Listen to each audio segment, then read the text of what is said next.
All right. Good evening, friends. Welcome to another Try Parenting Circle, and today we are in conversation with Dola Das Gupta, who is an unschooling mother to young individuals of 19 and 23 years old. So she definitely has a lot of experience, and we're really excited to kind of connect, hear her, and learn from her. So we have these once a month support circles where young parents like us can learn, engage with our mentors, and gain insightful learnings. And wherever we kind of go up and down on our journey, we know we have somebody to fall back upon and hold on to. Thank you, Ashita, for inviting me, and thank you, everyone, whoever has joined today.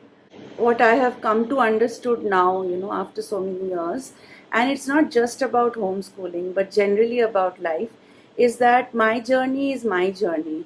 It does nothing to anybody because everybody's life is different. Everybody's intentions, nature, characteristics, personality, background, family, life, goals, objectives, everyone's strength, limitations are different. So, my journey, if I talk about, it really makes no sense to anybody because it's just so personal. But in this entire, journey of homeschooling and parenting and interacting with children and other parents, there are certain things which usually people take away. And that's what helps, or that's what I feel really matters. So I think most of us, or many of us, are young, homeschoolers, unschoolers. So there are a lot of labels that we have, and we get confused. So I think to begin with, I would love to know as to what made you, step into this land of alternative learning, and maybe along with that also understand where I also come across people and families, especially mothers, who are trying to lead this journey on, as to what is homeschooling and unschooling. Is it a spectrum, or two different things, or everything merged together? The first question that you asked, Rashita, is that what made me embark on this path. I think one of the reasons, which is kind of a secret, but now I tell everybody, is that maybe it was because I always wanted to try new things, something that not everyone is doing. And I always felt that you get one life, and what if I do something different and not what everyone else is doing? That's one of the reasons. The other reason is that I loved my children too much to let them go to school, and I wanted to spend a lot of time with them and enjoy with them, play with them. Let them enjoy my company. That's another reason. The third reason is also that, uh, again, if I wanted to try out something new, because I have one life, I also realized that my children also would have one life. And I should give them the opportunity to explore something different from what every other child was doing. And the starting point for that was to not go to school. My daughter went to school for a little bit. I think grade one, and 3 months down grade one, we kind of stopped schooling. Also, the school, certain things about school also kind of influenced our decision. Uh, First of all, one was that I was teaching in schools for a while, um, and I realized that every class has like 45 children. Every grade has 5 sections, uh, and there are teachers who are basically taking all these classes, and how much can a teacher really do in that situation, other than focusing on the curriculum, finishing it, doing the tests, trying her best or his best to see that each and every child understands, which again is not possible.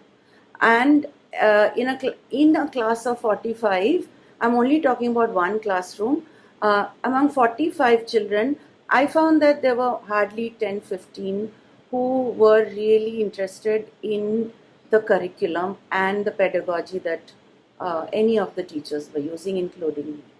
The rest needed something else. And there's no room for that at all. There's no time, there's no space, there is no pace also. It's just like there's a restriction from all sides. And I was in the schooling, as to say, the schooling sector just for like 4 to 5 years. Before that, I was doing other things. In that 4 to 5 years, I realized that schooling is good. It's not bad. It's great. But it's meant for some, it's not meant for all.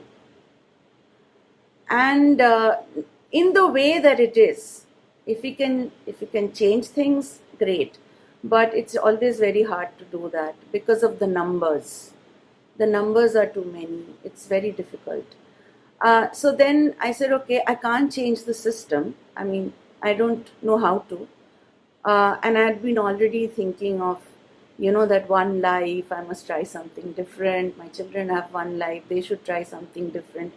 And my daughter was already facing these issues that schools can bring up in that short period that she was in school, which is she was probably not the top 15, which for who the curriculum was meaningful. She needed a different curriculum. She was more, she was different. She was interested in other things. She would like to interact more with the other children. She found it hard to sit still and only listen to, teachers giving knowledge and she having to receive it. So there were many other such things. Like, for example, when I would go for PTM, the teachers would say, once she has written the drill of alphabets, she doesn't want to do them again. And I'm like, she knows it, so why would she do it again? Why are you making her do it again if she already knows it? Or, for example, once she finishes her work, she wants to get up and talk and walk around and see what other kids are doing, say hello to them and things like that. Or she will look outside the window at the trees, and sometimes when I call her, she can't hear me. But she's very good in music, she's excellent in the choir and all that kind of thing. So I realized this is just the starting of it all, and this is just kindergarten, like what, KG, upper KG as they say. And sure enough, from upper KG to grade 1, I could see the grade 1 was like, okay, till kindergarten, the children, the teachers are very kind. They are really sweet. They still care about the children. Often there are 2 teachers in one class. Then you come to grade 1 and then suddenly things change. Then the teacher's writing things on the blackboard, copy it down and explaining something and moving on. And I found that even she was not able to keep pace with that. And I could also relate to that, as I was teaching in a school, and I realized that many of my students, and I was teaching higher classes, like 6th, 7th, 8th. I realized even in that grade there were students who needed a different kind of pedagogy, not what we were offering to them all in a standardized way. So that was it. So we said, no, we have to think of some other alternative. And we said, okay, we just homeschool them. And that's how we started homeschooling. But at that time, homeschooling must really not be a terminology or a popular like how it is now post COVID, especially. People are aware, and so your journey, I mean, compared to ours, where we already have you as mentors, how did it go about, creating that community or that support? Also, Ashita, I'm sorry, Dolaji and Ashita, this is Shalini Malhotra. Also, to add on to Ashita's question is that time technology wasn't the way that it is now. So, the web wasn't there, the Google wasn't there were no media. So, how did you manage? I mean, that's to just add on to Ashita's question. No, not really. I'm talking about 2000, I think 4 or 5. I think we already had Google, we already had YouTube, we had all that by then already. We already had the internet. Like, I'm not, uh, it's not like the pre 90s or the early 90s. This is early 2000. Early 2000, we had all of that. It's not a problem. I already, the moment I decided, I miraculously found people. So I read interviews suddenly in the newspapers and magazines. It was almost like I wasn't looking, so I didn't know. The moment I was looking, I found things. I already found a few families. Of course, they were not all in Delhi. I was in Delhi back then. Now I live in Pune. They were not all in Delhi. Maybe there were some in Pune, some in Hyderabad. And wherever I found people, I called them up. I went and met them. We talked to few people.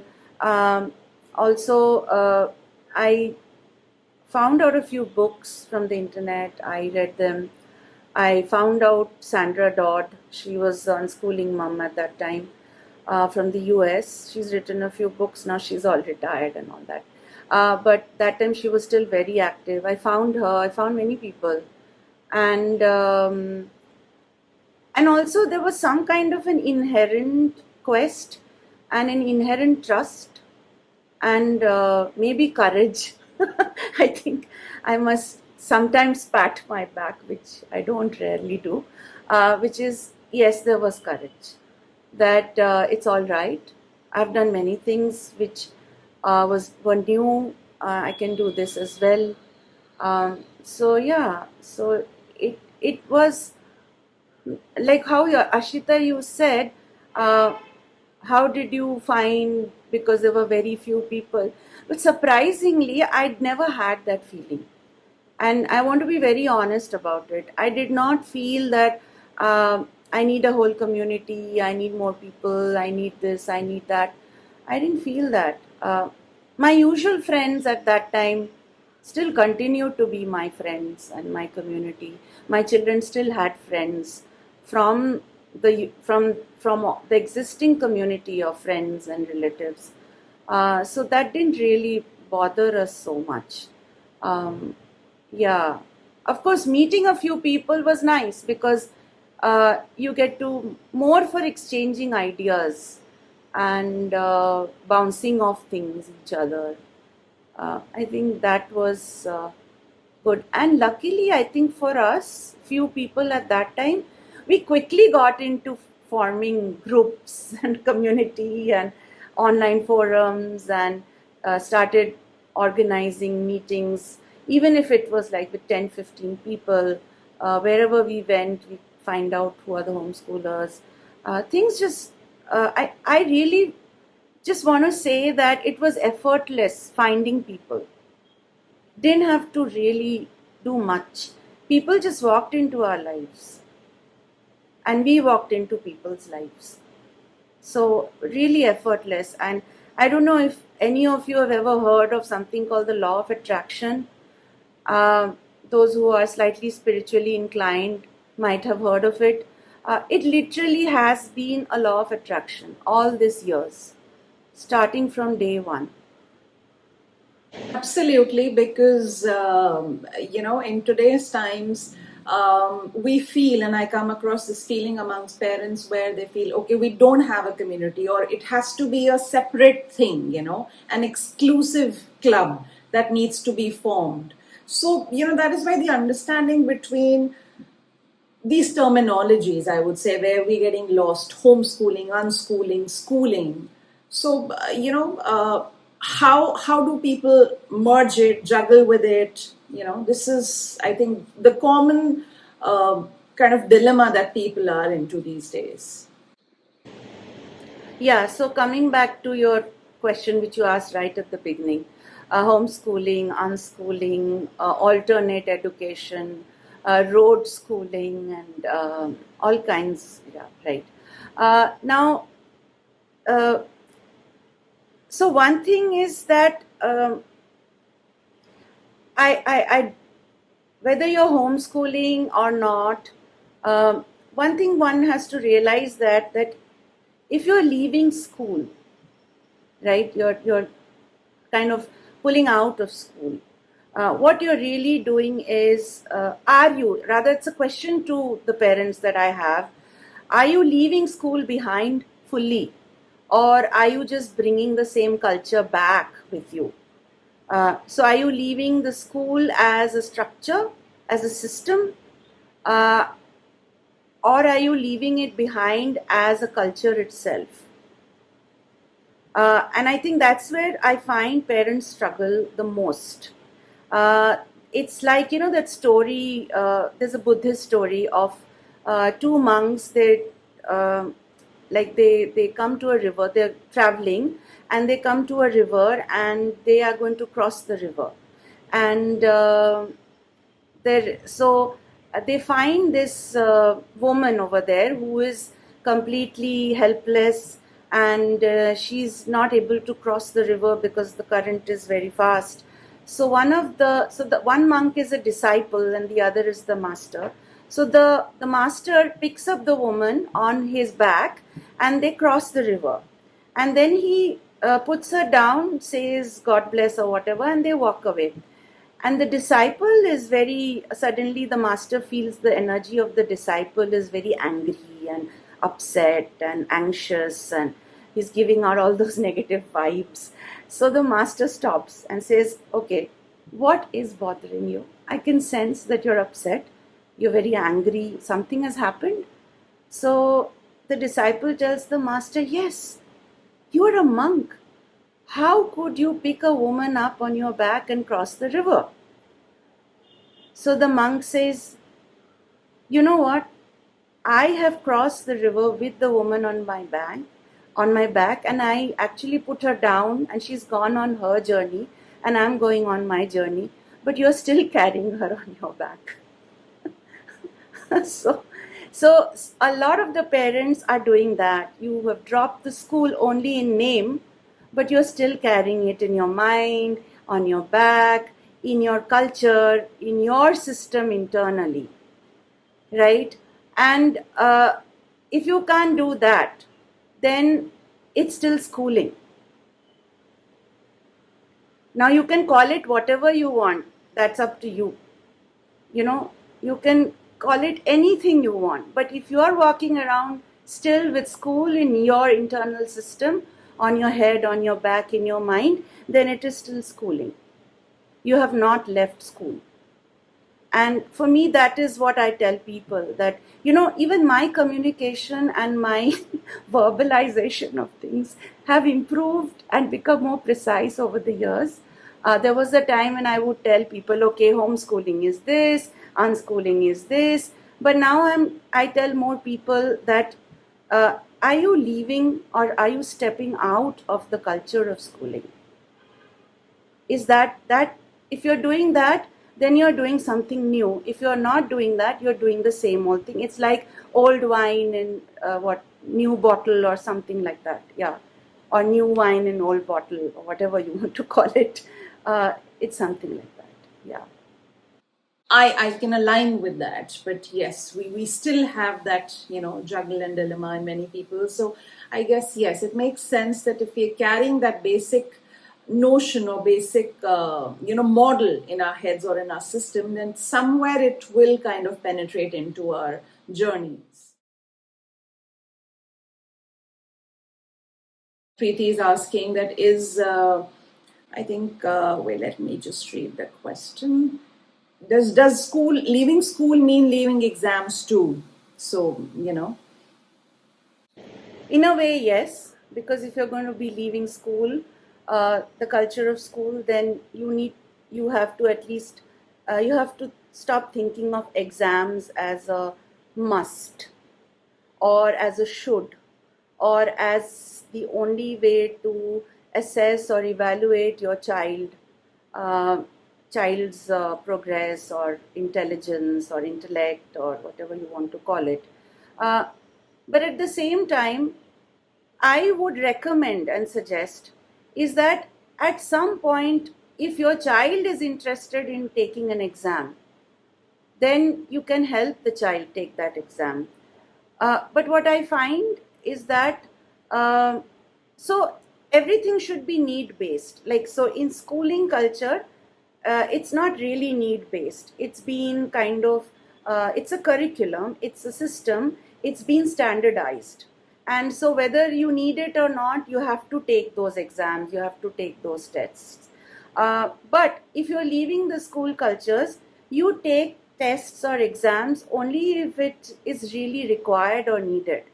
So, for example, at some point, if your child is like around, say, 15, 16-year-old and is kind of feeling that, okay, hey, mom, dad, you know what, I think I would like to explore this, uh, you know, this path or this journey or this, what you call, course or something. And if that system or that path or that course requires an exam, then you do it. Correct? But you don't need to take exams like grade 1, grade 2, grade 3, grade 4, grade 5. There is no need for that, according to me. Because then school is there. No, school is doing the same thing. Right? What are you testing? Just by interacting with your child, just by observing and watching your child, you can make out how much or what your child is learning or where your child is. You really don't need to test the child in an exam or a test paper to know that, right? Okay, if your child says, hey, you know what, I don't think I want to stick around you parents all the time. I need some other mentors or some other instructors because I feel I need that intervention. Then if you get a mentor or an other instructor or maybe even a kind of a system where the child can plug in for that. Now, if the mentor or the instructor or that system where your child plugs in requires tests and exams, then you take it. And the child also will feel, okay, I wanted this, so I will take it. So again, it's very much internally driven. It's need based. Like, for example, my daughter wanted to learn music and she started quite early. And she was whatever course she was doing in music, that needed that she did these exams every year. And she was happy to do them because it kind of made her feel, okay, I am kind of achieving something. After this test, I'll go to the next level. I'll go to the next level. So she did that, right? But both my children never did any exams till exam money, school exams, I mean. Okay? They never did any exams. Till at some point, my son said, I think I have figured out maybe in 3-4 years' time what I want to do. And maybe those things will need certain exams and qualifications. So can you help me? So that's when I started thinking on those lines, right? Same with my daughter. I mean, she was around 18 or 19 when she said, Ishan, so that's my son, if he's doing it, I also want to do it. Let me also try. So I said, okay. So it was inspired completely by something totally different. And she said, okay, so we worked on it. So, but till then, they were learning. They were learning in their own way, their own pace. Whatever they felt like learning came to them. Sometimes they went to learning themselves. So it has been like that for us. And honestly speaking, I sometimes wonder that why are we spending so many years in the school culture when these exams you can do by preparing for just like 2 max 3 years. One doesn't really need to spend so many restricted schedule and time to actually gain this kind of expertise or knowledge or even get these certificates. So yeah, that's how I have looked at it. Okay, and I'm not saying that this is how all of you should look at it. So that this brings me to something else that I would like to point out is that every parent has a different temperament, right? I can tell you all these things, but that's me. My temperament is different. Your temperament might be very different. You might feel that I need this, I need this, what you call a boat. I need a boat. I need these oars. I need this sail. Otherwise, I feel like I'm lost in sea. If that's what you need, and if that's what's going to give you peace, and if that's your peace, then most likely your children, your family, everyone will be at peace. So if you are feeling that this feels good for me, then you think of what suits you. But at the same time, you have to also see how much your child is resisting or not resisting.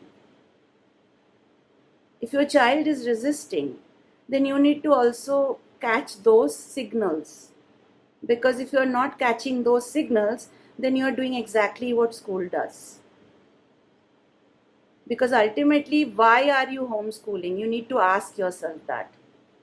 The reason for you to drop out of school, like leave school, is the most important thing. What are your reasons? You have to keep coming back to that again and again and again. It's really like reminding yourself, why did I opt for this?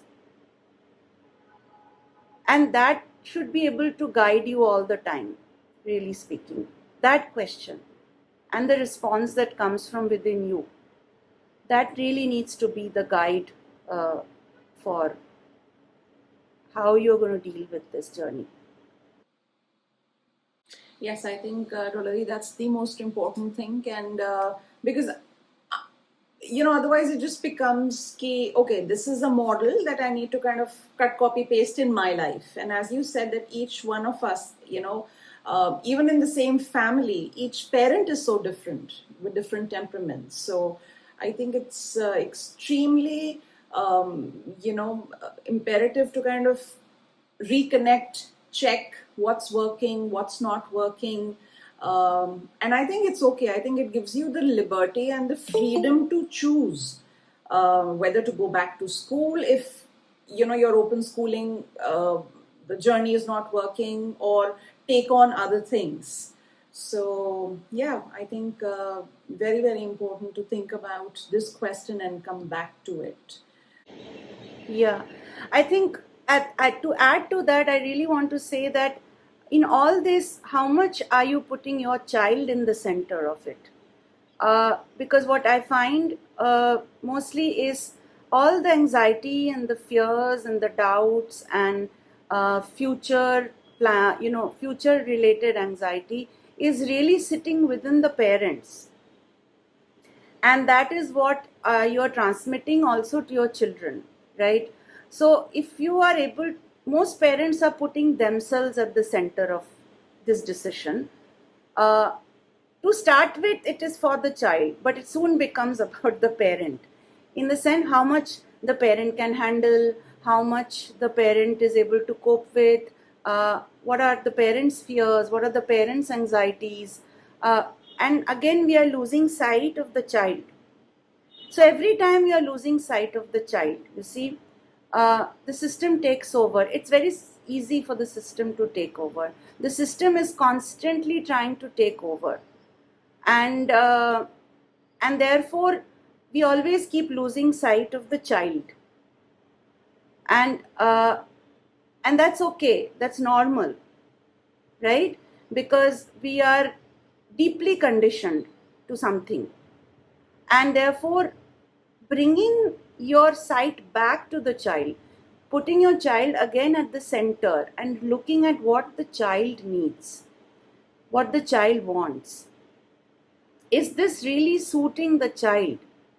That's really, because I get questions from parents who come to my sessions, is that I don't know what to do with my child because he seems very happy or she seems very happy playing, reading, drawing, watching something.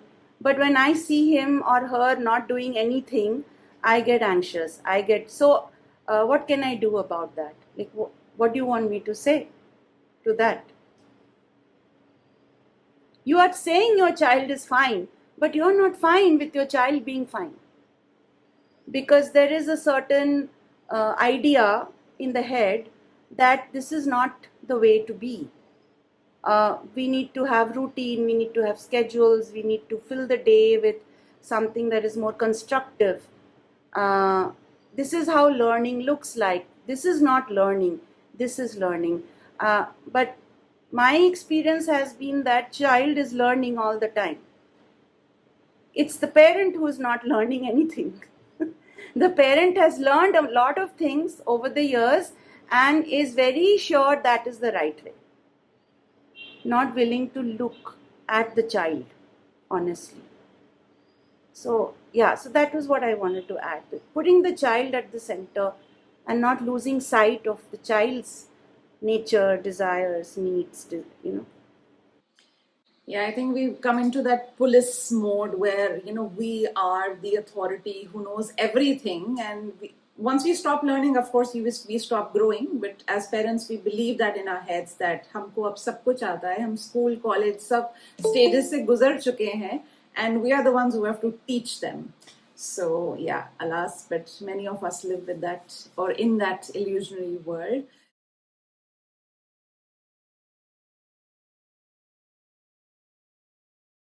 As a child grows and they want to go for a certain career where they need exams. So you said yes, then they can prepare.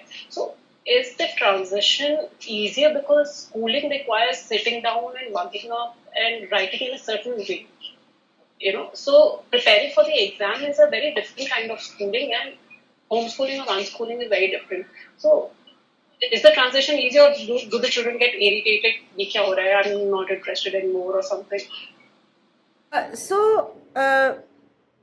When you try something new, like for example, a yoga class for the first time in your life, do you feel like going every morning? Thoughts come in the mind, you know what, today maybe I'll just skip it. आज पीठ में दर्द है, आज सिर में दर्द है, today my leg is hurting. It's okay, I'll make up for it. Maybe I'll just do some pranayam later during the day. And those who are into physical activity know this, that how much they have to kind of sometimes push themselves. And it's with anything, when the human mind is trying to learn something new or is trying to achieve a different goal or is trying to change tracks, the mind will resist, right?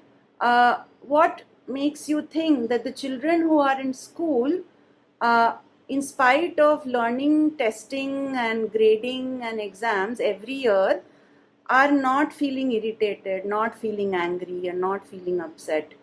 They are still angry, they are still upset, they are still irritated, because the nature of exams and standardized testing is irritating. Let us first accept that it is irritating. I mean, do we really all want to say, oh yay, tomorrow is the test, I love studying for exams? Which person? I've never heard in my life. We love learning. We even love studying. Nobody loves exams. Not a single person on this planet. Even the examiners don't love exams. They have to sit and correct all kinds of trashy answer papers.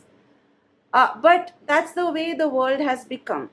So, but let me tell you something.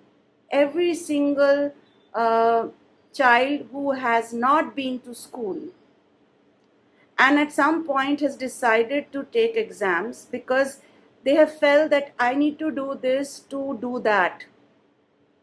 I have seen that they are much more motivated than a regular school going kid. Also, they are irritated, they get frustrated, but that's with every kid who goes to school also. But I find that because the kids who don't go to school, like who are being homeschooled, they have so much other joyful stuff in their life, and they also feel a lot of empowerment, and they also feel that they are not being uh, pushed into this by external forces. Their irritation levels are lower, or they're even able to take it into stride. They're not saying I'm not irritated or what. My children used to, like, there's that, you know what I mean. But they were not like overtly let's say overwhelmed by it. It was like, theek hai, I have chosen to do this, so I'm doing it. But that doesn't mean they're not irritated. But that's not because they have not been to school. It's because the whole process of examination itself is irritating. That is why. It's not because they didn't go to school. You ask any child who goes to school, they hate exams. They don't like it. Nobody does. That's true. That's true. When anything comes in a form of a testing, your ability or skill, you're like, So preparing even for something like this simple recording, and I'm like, oh my God, will it be okay? Will it not be okay? So yeah, yeah, this is not my forte. Yeah. So yes. Yeah. And also when Ashita told me, that, you need to place this camera and that camera, and I'm like, I want to tell her, please, Ashita, let's not do this. I hate this. But then I feel motivated because I always like meeting parents. I always like talking to them about homeschooling. So I take it in my stride and I say, okay, imperfect hoga, perfect nahi hoga, but theek hai, we'll still go ahead, do it. I'm irritated, but theek hai, chale, karenge. It's because even though the process is hard, what I'm doing is what I love. Right? So that's why you can take it all in your stride. Now a lot of people think that when you're unschooling, that is, you've left school and you're following a different path, you will be always happy, always joyful. There'll be no stress in your life. There'll be no anxiety, no fears. Like you're just perfect heaven. No, it's not like that. You'll still be facing all those things. Your children will face all these things in spite of all that. Right? But you ask any child who is unschooling and say, okay, do you want to go back to school? They say, nah. Right? Because they know that even this, whatever negative emotions, if you want to call them, I don't call them negative. I just say they are difficult emotions, difficult feelings, they are challenges of living life itself. Then it will be there whether you go to school or not. School is not the deciding factor for life's challenges or the challenges of living. Schools are 150 years old.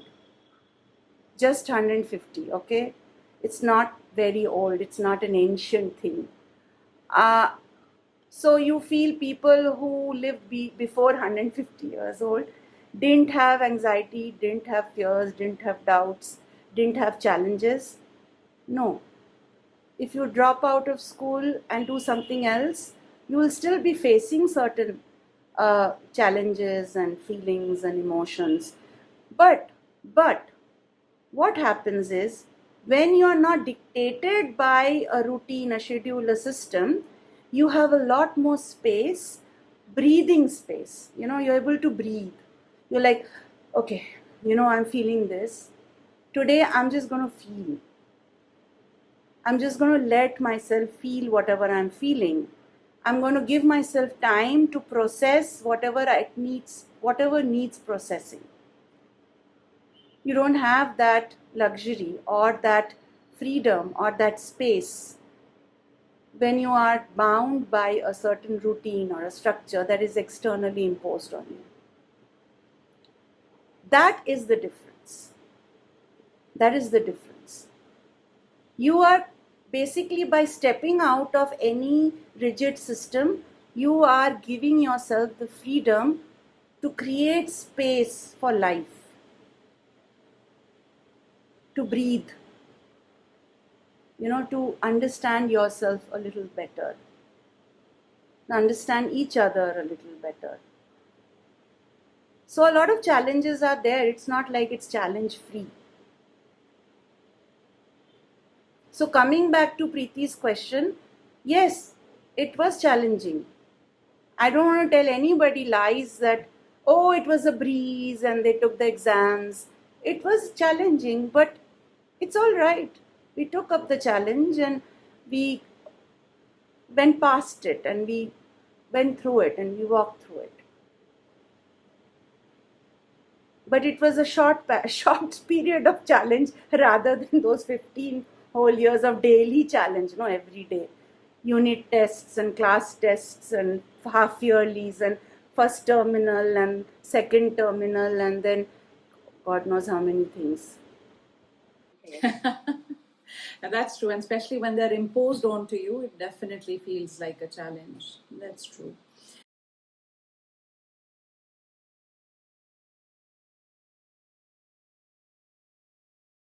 So for me, it has been a journey of 3 years, and it took me 1 year to first unschool myself. To not have a structured thing, because I am a structured person, so I was trying to impose the same thing. But thankful that that it didn't happen, and I could come out of that thing. So now for me, at this moment, probably the only problem that keeps coming sometimes is the social pressure. Now I don't doubt the thing. Okay, but in Odisha, we stay in Odisha. We are among the very few homeschoolers. So when people ask about it, many times it's like a very new, completely new thing for them. And when I explain, so sometimes I just kind of see that no, they will not understand. I just kind of don't get into too much of details. Sometimes when I see an interest, I explain. Surprisingly, many of them actually appreciate because they have seen the other side of the school. But some of them would kind of, particularly people who are not of our age, bit senior to us. So sometimes they would be like very almost abusive. Even my neighbor, she said that your child, when he grows up, is going to blame you. And I could have said mind your own business, but I didn't want to be that rude to her because I knew that okay, she's not able to understand, she's not getting the point. So in such situation, what do I do? I mean, for 3-4 days, I was in such a disturbed state. So, have you faced similar kind of situations? Do your kids blame you? Okay. So before I answer what I do, I want to ask you, it was not your neighbor who bothered actually you so much, but it was the question that she asked, the statement that she made, which is when your child grows up, he will blame you. You got scared of that. You got scared that, yes, what if my child grows up and blames me? Now now let me come back to a very eternal truth. Every child will blame their parents. You are blaming your parent even today. She is, I am. Till you come to a point when you say, okay, how much am I going to blame? Let me forgive them, right? They were human beings. They had their own flaws, they had their own dreams, they had their own desires and wishes. They did the best with the current circumstances. They felt at that point this was the right thing to do. So if your child goes to school, they will blame you. If your child doesn't go to school, they might blame you. Okay? So don't get afraid of child blaming you, because it is the eternal truth. your child will blame you in some way or the other. Again, you need to realize this is one life you also have as a human being, and you have to live your life from your perspective. When you send your children to school, it's also your perspective only. It is nobody else's. So they might still blame you, and don't be afraid of that, because fear is coming from what you call, like, we want to be loved by everybody, and especially our children and our spouses and our parents and our siblings. You cannot be loved all the time and liked all the time by anybody, and that includes your children, right? So the fear was inside you. She just reflected it back to you. And that it's the same like that story I told you right at the beginning of the two monks. She told you, and she's gone back making her bhaji tarkari, but you are still carrying you're carrying that question and that fear. Oh no, my son's gonna blame me, my son is gonna. Don't think like that, is all I can say. You wait and see what happens. Till you see what happens. That's why it's an experiment, it's an exploration, it's a journey which is unknown. You don't know. Even if your children went to school, it'd still be actually unknown. We think it's an illusion that it is known. Ki grade 1, ke baad 2, 3, 4, 12. But it is still unknown, finally. Nothing is fully known ever in the current moment. You only know what you know at this point of time. Right? Now, to come back to your question about how I dealt with these things, just like how I am telling you to deal with it. That's how I dealt with it. That I would ask myself, but you know what? I went to school. My parents did all the right things for me, according to convention, tradition, what is mainstream, but I still blame them. Now I don't. I mean, I've grown up, let's put it. At 52, I have grown up. But I'm just saying that then say, okay, then my children will also blame me. It's fine. We'll handle it and I have seen my mother handle it. Sometimes when I blame her, she would say, look, we did what we could within our means, within our understanding.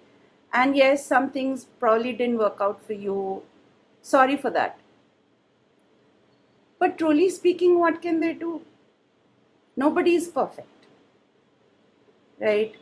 And I think when I became a parent, and as my children grew up, and I saw within me a lot of limitations, my inability to deal with a lot of situations, that's when I was able to see that my parents also had feet of clay, and they were just imperfect human beings, just like I am, as are my children, as will their children be, or whatever, as everybody else. So it's okay, we just give up this notion of perfection, and our need to be right always, and our need to never make mistakes. And it'll help you to also be a better parent to your child, because you will then give your child the space to explore, experiment, take a wrong turn, take a different turn, figure out this is not for me, come back to something else. So you also open up the whole field for your child. I made my mistakes. I have to give my children the freedom to make their own. Let's put it that way. Even though at this point of my life, I don't think there's anything called mistakes. Nothing is a mistake. Everything is a learning. Everything in our lives is showing us what is for me and what is not for me. That's all. Only by playing it out, we can know that this is for me and this is not for me. Theoretically, we can't really know that. True that, Doladi. I think we look at it as a choice. It was a choice. If you would have, taken that choice, the results would have been different. If this is it, So I think also what we're trying to understand is that if we also kind of model that or role play that, making mistakes is okay, we kind of make it easy for our own kids' journey, hopefully. Yeah, I mean, because everybody kind of imbibes it very differently. Yes. Yeah. I hope that helped you, Itishri. Yeah, thank you very much, Vimalati. Don't just say thank you by smiling. Did it really help? Don't be like a school student. Understood? Yes, understood. कुछ समझ नहीं आया. So yes, in some ways you have to also develop thick skin. People will say a lot of things. People, elders. So see, when even that is a learning that you are also being, you're also being kind of called to be lead a life where you question authority. You as a parent, we have to also look at our elders from a place of empathy and compassion. Because if I'm going to look at myself as a parent and say, okay, I took this decision, my child tomorrow might blame me, I'm willing to take that risk. Correct? I'm willing to take the risk of being blamed. Similarly, our elders are also, we need to kind of give them that, extend that empathy and compassion to them and say, sometimes they are just afraid for us.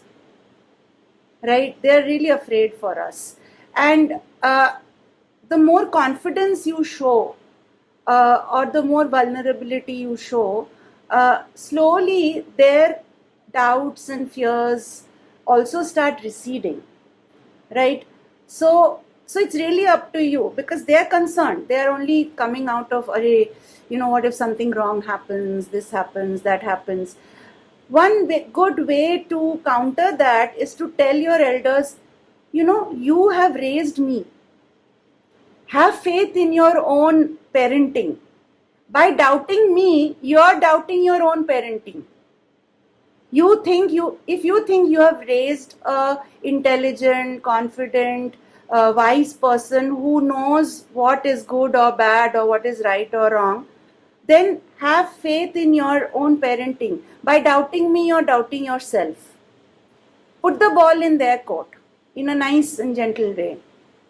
That तुमको विश्वास नहीं है, तुमने अच्छे से, you have raised us well. We will do the right thing only. Agreed. I like that one, Doladi. I think I should call up my mom post this session now.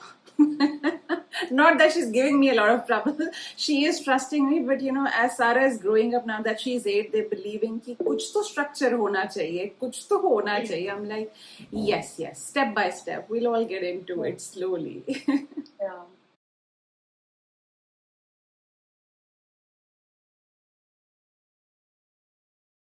So good evening, everyone. Wonderful being here.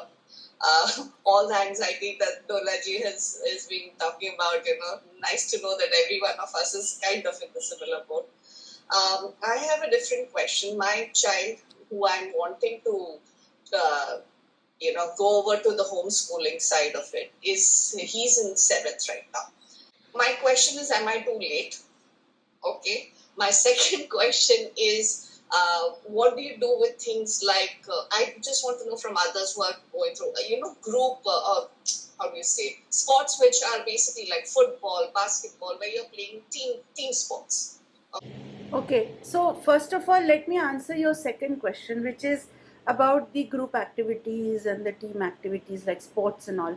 Nowadays, you don't have to join a first class club to be able to play football or cricket or tennis or basketball or whatever, because you have sports academies in a lot of neighborhoods now, which have activities in the evenings. So you kind of join these sports academies, you join a class, there's a coach, especially football, cricket, basketball, badminton, tennis, table tennis. There are a lot of these after school classes which a lot of kids are going to.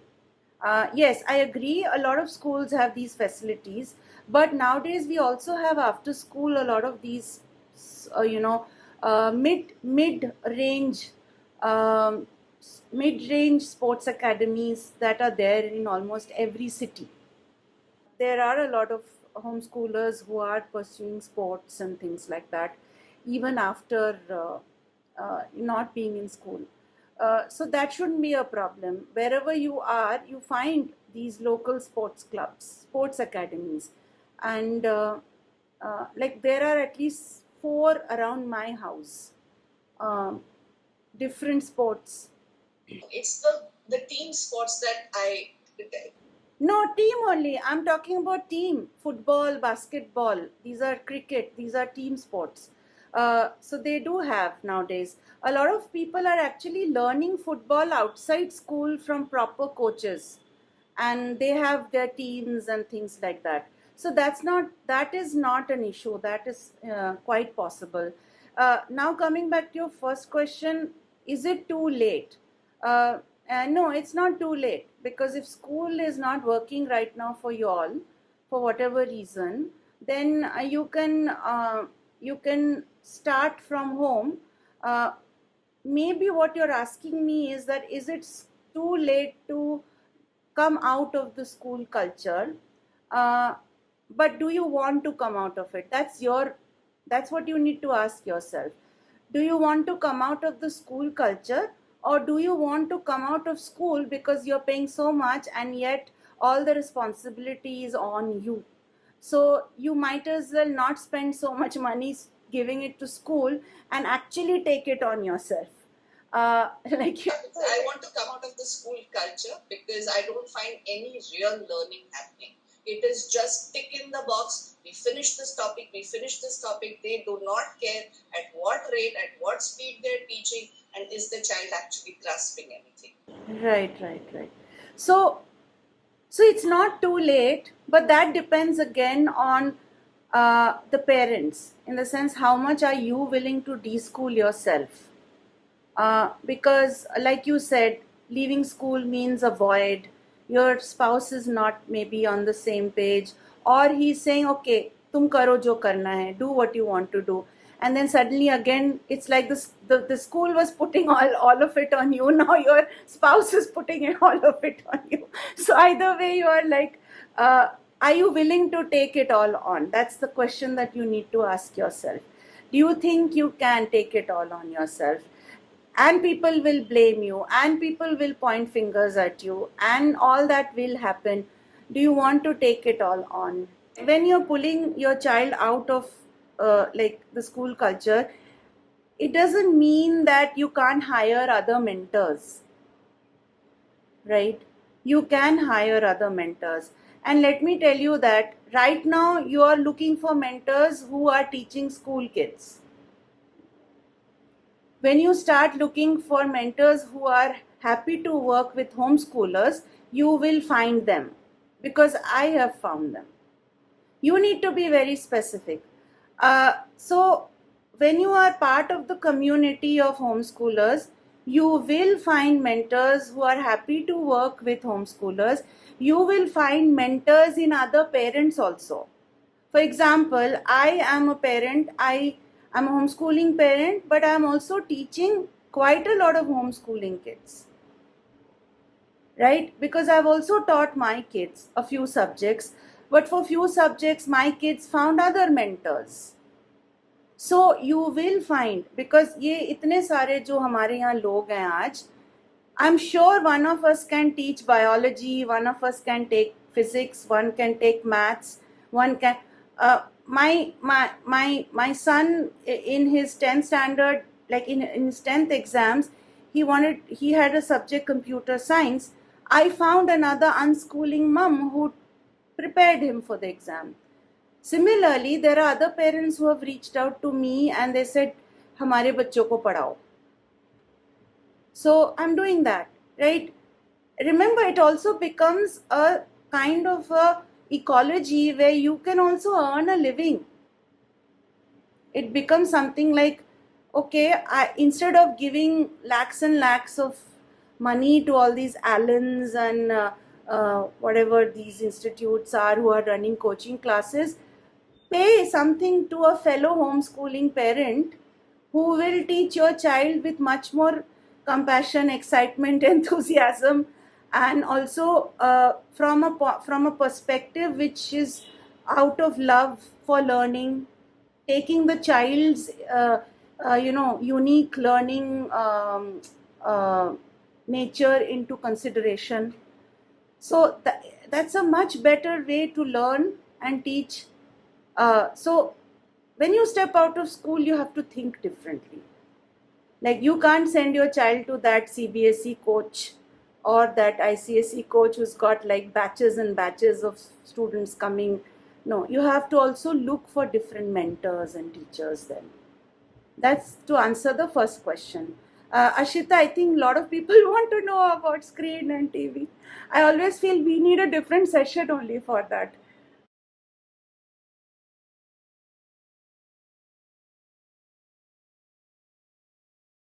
So basically, I'm a dad to a 11-year-old homeschooler. We are 1 year into the journey, and our dilemma is what you discussed at the start.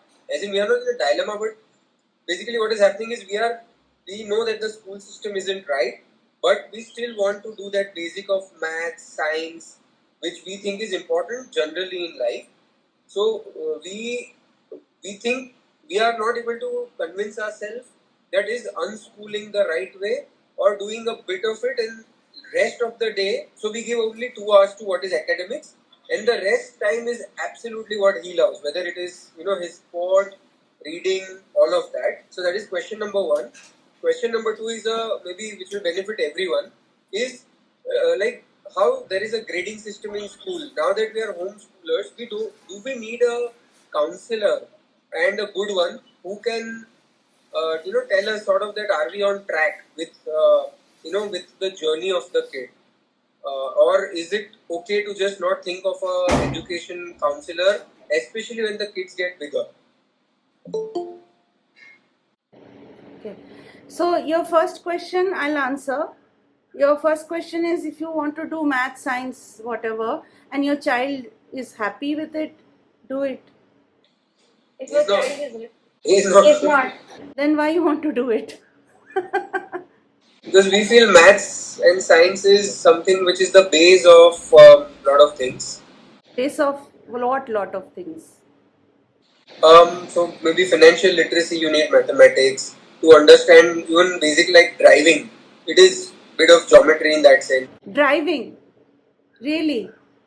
You you think all these truck drivers are India are knowing math, science, geometry, geography, navigation, how to see compass and all that?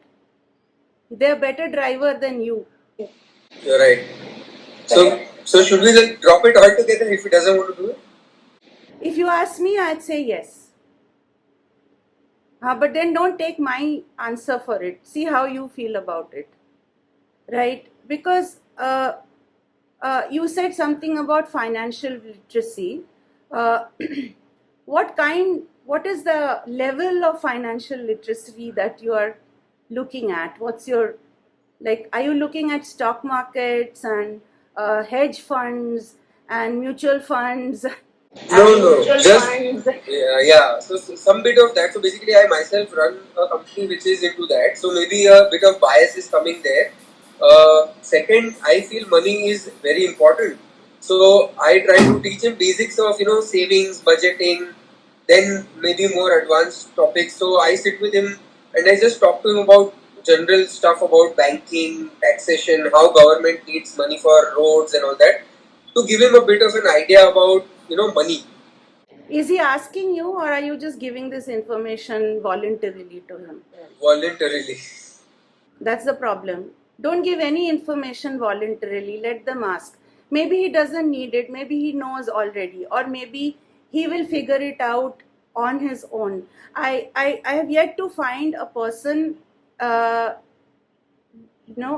who's like, even a person who's not been to school, college, anything, is very literate about money. Money का जो the energy of money is such that it on its own teaches people things. Money is a teacher. You don't have to teach money. Money teaches people. So so today, in the last maybe say 50, 60 years, people have to go to MBA colleges and financial analysis courses, this, that, and all, to learn about stock market, mutual fund, hedge fund, all this. Before that, there was a whole tradition of people who worked with money without ever having done those complicated courses that people are doing now, right? So it's really about interest. See, the daily function of money is to buy things, sell things, buy for your services, for your goods, pay your rent, things like that. A normal human being के लिए this much is enough. Filing taxes, very few people do it on their own. You hire somebody to do it for you.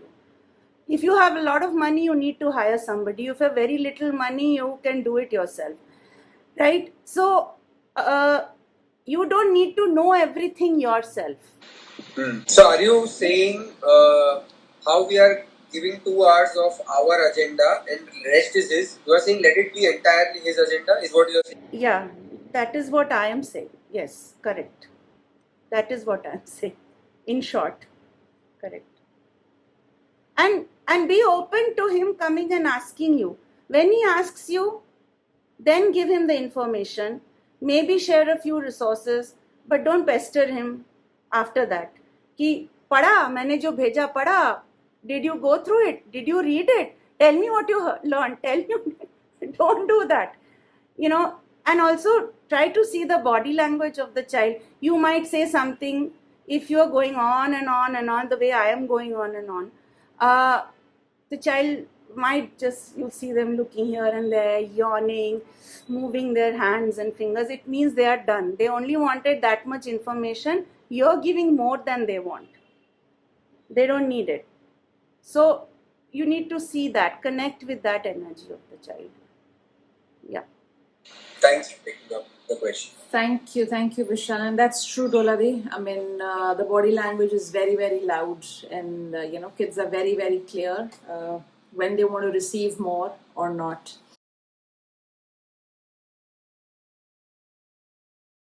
The first is because you were an unschooler, were your overall parenting strategies and your parenting style different from what other people around you were doing? And did it make you feel how was it basically? Was it different from what other people were doing? One. Second is if you got the chance to do it all over again, what would you do differently? Do you have any regrets, or are there any lessons that you would like to share with us?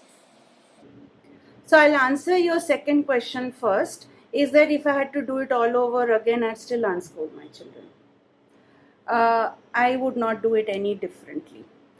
And I'm very clear on that. In fact, if I had a chance to live my life all over again, I would unschool myself also. Like, I'd not go to school myself.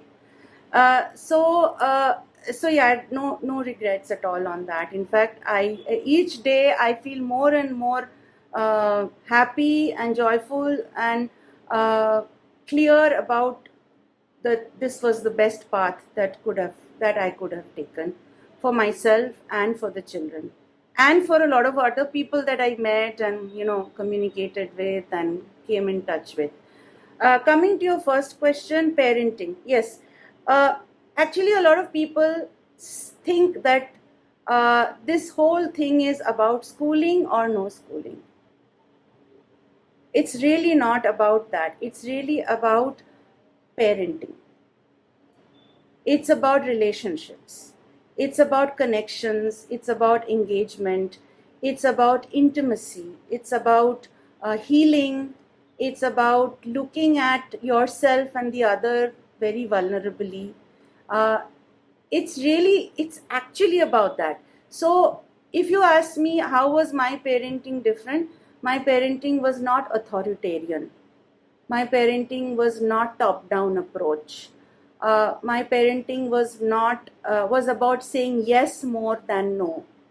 My parenting was about conversations, about encouraging my children to be vulnerable, and also presenting my vulnerability at times to them, depending on what is the situation and what is their age. Uh, uh, and it was always about looking at needs behind the actions. So, so if a child is refusing to eat, then instead of looking at it as a defiance, he's not eating what I'm cooking, I'm looking at what is the need behind that. Maybe maybe the child needs a different texture of food. Maybe the child's body is rejecting something that I am conditioned to think is good for the child. Maybe the child doesn't like to eat in the morning, prefers to eat later during the day. Maybe my child doesn't need 3 meals a day. Maybe my child needs smaller snacks. Uh, all those kind of things. I can it's a very long it's a very uh, it's a very deep exploration and experiment. It's not like I got it one fine day. It's something that I have been working on, trying, talking to other parents before me, looking at their experience, their perspectives, trying them out myself a bit, and observing and watching. So it's a lot of trying something, observing something, taking a step back, correcting, course correcting, constantly working at it. So it's not something that happens overnight.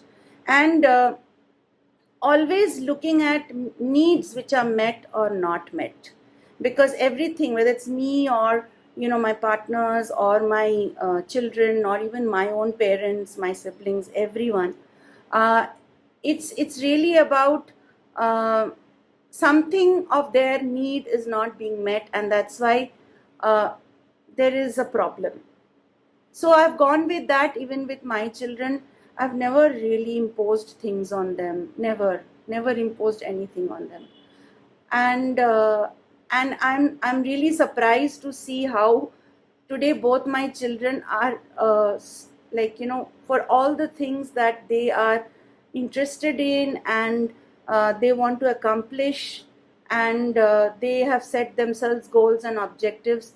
They are so disciplined about all that. Like, I don't have to tell them. I never fussed about food and meal times. I never fussed about sleep times. I never fussed about daily bathing and stuff. And when they were younger, it's like everything just, the lesser I fussed, the more they did things on their own. That's so. I mean, it's a very small time to explain this whole parenting that needs a lot of engagement and connection, and letting go of the authoritarian approach and looking at cooperation, connection, rather than coercion and manipulation, which is usually what is done. Bribing, never do bribing. ये करोगे तो ये मिलेगा, ये नहीं करोगे तो ये नहीं मिलेगा. You will, I'll give you this if you do this. If you don't do this, I won't give you this. Taking away privileges, taking away things that I have given them. I know parents do that. A lot of parents do all this. So, yeah. So, I mean, again, like, just want to tell Ashita that that's, like, all of you, that's really another whole new. In fact, that is my unschooling journey. It's not so much about curriculum and 10 standard, 12 standard. Those are there, but the main thing is this. You need to change your relationship with exams. The problem is the problem is not the exams. The problem is what relationship we have with exams. If your relationship with exams is like exams is this big, big Everest that you have to climb, and then you have to, kind of hoist your flag over there. If that's your relationship with exams, then you are entering a zone of extreme stress and unnecessary tension. But if you look at exam, okay, today I feel like eating, chicken curry or fish curry. What all do I need for it? I need coconut, grated imli, whatever, haldi, this, that, and other ingredients, and I will make it and I will eat it and I will enjoy it. Right? So, if you can take exams also like that, for example, if you need to drive in any country today, you need a driving license.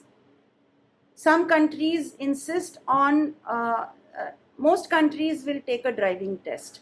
In some countries, the tests are really tough because they want road safety. They really want to avoid accidents. They really want you to know how to drive. In India, we know how that works. We all know, those who have got driving license, we all know how we've got it. It's the test is very rudimentary. It's not that strict and everything. If you want to go abroad, you need a passport, you need a visa. Now, we all know the process sometimes can be a bit, getting a visa, even going to the passport office. The processes are sometimes quite irritating, but because you want to go there, you do it, whether you like it or not. Now, the thing is with exams, if you have a relationship of this is a hurdle, if you just treat it as one other, like when you do what you call that hurdle race, steeplechase it's called, where you go over different hurdles to come to the finishing line. If you look at exams as, okay, I don't really need this exam to prove my intelligence or my ability or my skills. I am doing this because in this world, without this certificate, I won't be able to, go past this gate or get that license or be able to, enter a certain field that I want to. Then if you can see it as that, then it's completely a stress-free thing. And like you said, your son is foundationally already critically thinking, is already very thinking analytically. Then for him, this exam is just another thing that he has to go past. And with very little studying, he can get good grades. That's what is needed ultimately. So I don't think there's any problem in that.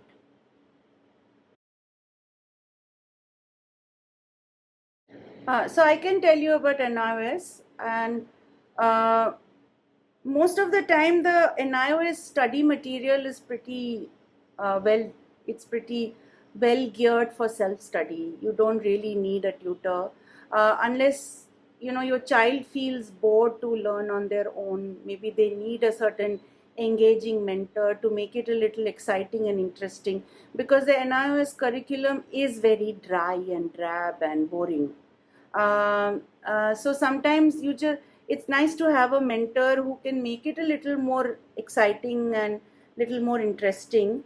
But having said that, it's not really difficult to take an NIOS exam and pass it. When he's 14, he can sign up for NIOS. And then if you can please go on the NIOS website, you will get an idea about what happens. It's not self-assessment. It's like any other board. There will be exams and he has to take those exams. So you can see here in the chat, Supriya has given the URL to the link to their website. So if you can copy this and you can go on NIOS, you will be able to find your answers. And if later on you need more support with NIOS, you can reach out to Ashita or me or somebody from the community who will help you with navigating NIOS. But that's little bit, so that comes later. NIOS is like CBSE, but it's distant learning. You learn on your own, either by yourself, help with parents or tutors, and then you go take the exams and you will get a proper certificate. Oh, that's I'm pretty clear with that, but when how do you know that your child is ready for it? Like, do you assess them yourself, like, or do you get them assessed by someone else or the tutors? I think, yeah, I think in your case it will help to have a tutor. Yeah, because you have not like really homeschooled. So if he doesn't like maths, drop it. That's what I'm telling everybody. He knows enough maths to live his life. He doesn't need to know algebra and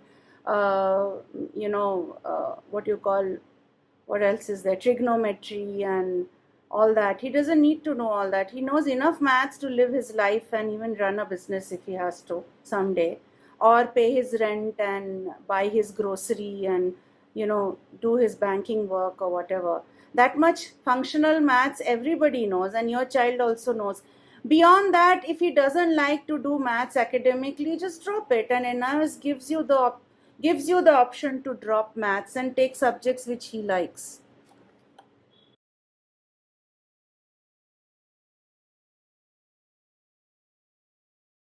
Ashita, there's one very general question, Okay. which is specific to any family actually. All So right. if we can take that up by Madhavi Bagle, it's here in the chat box. How do you build skills like dedication and discipline? It's like now we have to answer that question, we have to define what is discipline and what is dedication, and we all have to come to a certain possible agreement that we all have the similar idea about discipline and dedication. The problem is that in this whole wide world, each of us have a different idea about discipline and dedication, and that is why we are never able to agree on this. But we can come to a certain agreement that will be wonderful, that this is what discipline means to me, and what does discipline mean to you. This is what dedication means to me. What does dedication mean to you? And if you ask this question to each and every person, you will find a wide range of answers in a spectrum. There is one spectrum where people will say getting up in the morning, brushing your teeth, finishing your morning ablutions. If you are a religious person, do your prayers, sit for breakfast, eat your breakfast, finish everything that's on the plate, get on to your next chores which have already been defined for you, one after the other. Then it's meal time, lunch, have your lunch, finish everything that's on your plate, eat everything that has been cooked. You have no choice, no options. You have this, you have to eat it, finish it. You have half an hour, 15 minutes to finish your lunch. Go back to chores after that, and then by 4:35, now you have football, you have cricket, you have all this, or playtime, maybe free playtime of 1 or 2 hours. Come back, wash yourselves, change your clothes, dinner time, go to bed. That's discipline for a lot of people, right? If that's working for you without any stress, tension, unhappiness, conflicts, people hating each other, shouting at each other, great, then you're on the right path.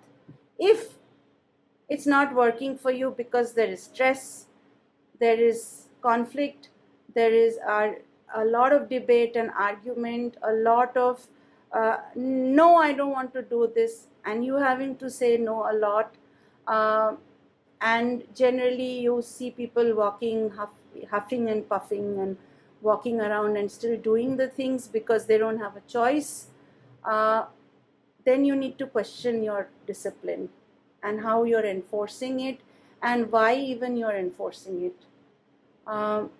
The second word is dedication. What is dedication? Does dedication to you mean doing something that gives you no joy, no fulfillment, no contentment, but it is stupid to give up? So I will not give up. And I will continue to be joyless. I will continue to be unhappy. I will continue to be irritated and end up with a lot of diseases and stress and things like that, and resentment. If that is dedication to you, fine, do it. But somewhere, if a question is arising inside you, a little question that, like, the earthworm putting its head out through the earth when it rains and feeling it, if you're feeling like that, and you're feeling, what am I doing? I'm not happy. I'm not joyful. I hate this. I hate everything about what I'm doing. This is doing nothing to me. I'm still doing it because if I give up, people will say I'm a failure. People will say you have disappointed me. People will think I'm no good enough, and all that. Then you need to kind of help the child, or you have to help yourself. Is your understanding and perspective of dedication, first of all, right? Is it on the right path or not? And so this is really a self-reflective question. So I have always chosen joy and contentment and satisfaction and happiness, because I remember, once going for a Dalai Lama talk many years ago. I was very fortunate. I was right at the front row, and you got to shake his hand also. And I remember the first thing he said was nothing greatly spiritual or deep and anything about Buddhism or any of that. He said the purpose of life for human beings or any living creature is to be happy and joyful. And if we are not happy and joyful, then I don't know why we do some things. What is the meaning of it, really? So that stuck with me, and I've always questioned myself, and I've always supported my children to. And I don't know, I think people have a wrong notion that children who are unschooled just give up things all the time. That's not true. Children are trying out different things till they figure out what will stick. And you need to, if you are not going to give them that space, then what is the point, really? Once they find that thing that they really connect with and they like, they will be dedicated. And what is wrong in also trying different things and giving up and trying different things? Maybe the person is dedicated to that. So, like I said, there's only one life, and it's fine. So, of course, you can be very pragmatic with your children, and you can tell them straight up that, hey, listen, you can try n number of things, but remember, at some point you need to find a livelihood, and you need to earn your own money, and you need to stand on your 2 feet. Be very open about that. I think sometimes we are even shy to tell that to our children, and maybe they will. But I don't think one should shame children for trying out different things, because शुरू से कैसे पता चलेगा I want to do this only, right? It takes time to find out what I really like and what I really want to do. You can't really find out by trying one thing that this is what works for me. So this much freedom and independence, if I don't have in my life, what's the point of living? Like I'm sorry, I quote a lot of people, but I remember again reading Gandhi ji, and he said, true freedom is when I have the freedom to change my mind. Otherwise, it's not freedom. That's true. I think that's again a conditioned mind which says कि यार 2-3 चीजें try कर ली, now kind of get on with your path and say what do you like, and then we'll get you the all the basic facilities or the support or the mentors and move on. So I think largely this unschooling, if we're calling it the journey, is a lot to do with our unschooling or deschooling as a parent or parents. And and that's why we have the support circle where we hear stories, understand, connect, and kind of move on. We will fall, we do fall, but we don't give up and stand up again. So I think that's dedication to with discipline. So yes, I think we're at the stretched end of the session. And thank you so very much, Doladi, for your time. And also, I know you're on a vacation and yet you gave us this time. So, बहुत बहुत धन्यवाद.